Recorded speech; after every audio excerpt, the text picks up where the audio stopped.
Hello friends, welcome to my YouTube channel. I hope आप सब अपने अपने घरों में बिल्कुल ठीक होंगे। तो जैसा कि हम उज्जैन घूमने के लिए आए हुए थे, तो हमने हरसिद्धि माता के भी दर्शन वहाँ पे किए थे। और हरसिद्धि माता के दर्शन जो सभी भगवान है, यानी जो भी वहाँ पे मंदिर है, सब जगह घूमने के बाद सबसे आखिरी में हरसिद्धि माता के दर्शन किए जाते हैं।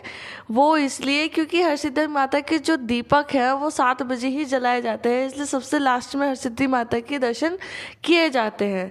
तो हरसिद्धि माता जो थी वो विक्रमादित्य नाथ, जो राजा थे विक्रमादित्य नाथ, उनकी आराध्या देवी थी हरसिद्धि माता। और इनका मंदिर 200 साल पुराना है। जो विक्रमादित्य नाथ के टाइम का ये मंदिर है, तो उसके जो इसमें 7 बजे जो दीपक जलाए जाते हैं वो 1011 दीपक हैं, जो कि 91 फीट ऊंचाई पे हैं। और 1011 दीपक है, और इसको जलाने के लिए हमें 6 लोग लगते हैं, और 6 लोग 5 मिनट में इसको दीपक जला देते हैं, जितने भी होते हैं। तो ये सभी लोग अब दीपक जलाने के लिए चढ़ चुके थे। इन्होंने इतनी जल्दी जल्दी दीपक जलाए तो हमें खुद भी यकीन नहीं हुआ कि आखिर इतनी ऊंचाई पे और इतने सारे दीपक एकदम से जल कैसे जाते हैं।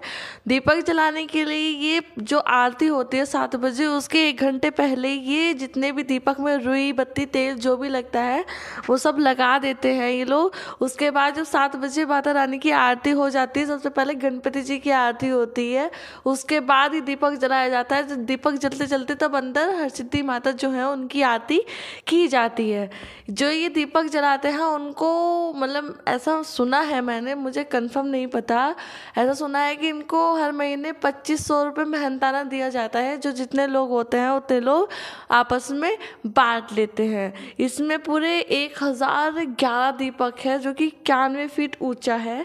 और इन्होंने देखते देखते सारे दीपक जला दिए थे। उसके बाद हरसिद्धि माता की आरती हुई थी, और यहाँ पे इतनी भीड़ लग जाती है 7 बजे के आसपास कि 4 बजे से लोग आके बैठना शुरू कर देते हैं, क्योंकि यहाँ पे बहुत ज़्यादा भीड़ लग जाती है। क्योंकि जितने भी मंदिर हैं सबको घूमने के बाद हरसिद्धि माता के दर्शन किए जाते हैं, क्योंकि ये जो दीपक है, दीपक जलते जलते सब लोग बैठते हैं, इनकी आरती होती है। उसके बाद ऐसा माना जाता है कि जब दीपक जलते हैं तो आप जो मन की इच्छाएं मांगते हैं वो पूरी हो जाती है। इसलिए लोग सब जल्दी आके आगे बैठ जाते हैं ताकि उनके दर्शन अच्छे से हो सके। और इस टाइम इतने ढोल नगारों की आवाज़ गूंजती है ना कि बस मज़ा ही आ जाता है, इतनी शांति मिलती है।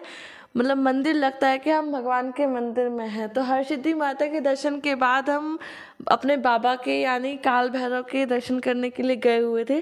तो वहाँ पे हमने ये जो काल भैरव बैठे थे शिव जी, उनके दर्शन किए। उसके बाद हम लोग थोड़ा घूमे फिरे, फिर अपने बाबा की नगरी में गए हुए थे, तो बाबा के दर्शन करना तो बहुत ज़रूरी था ही। तो हमने दर्शन तो दिन में कर लिए थे। उसके बाद हम हरसिद्धि माता का जो मंदिर है वो बाबा के दरबार के पास ही है, ज़्यादा दूर नहीं है, वहाँ से आपको दिख जाएगा।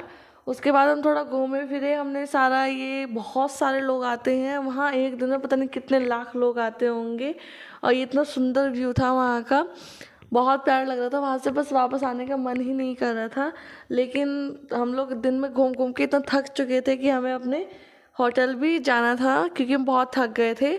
तो ये बाबा का, जहाँ बाबा जी हमारे हैं यानी हमारे काल भैरव, ये उनका बाहर का जो था हमने लिया था बाहर से, क्योंकि अंदर कैमरा ले जाना अलाउड नहीं था, इसलिए हमने थोड़ा व्यू बाहर से ही ले लिया था कि इनके दर्शन मतलब होते रहे हमें।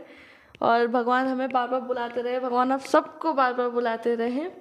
तो ये बड़ा सुंदर मंदिर था, जाना हमारा सफल हुआ, क्योंकि हमें बाबा के दर्शन बहुत अच्छे से हुए, सभी देवी देवता के जितने। तो अगर हमारी वीडियो आपको अच्छी लगी हो तो लाइक करें, शेयर करें और सब्सक्राइब करें, और कमेंट में जय महाकाल ज़रूर लिखें, और जय हरसिद्धि माता ज़रूर लिखें। जय महाकाल।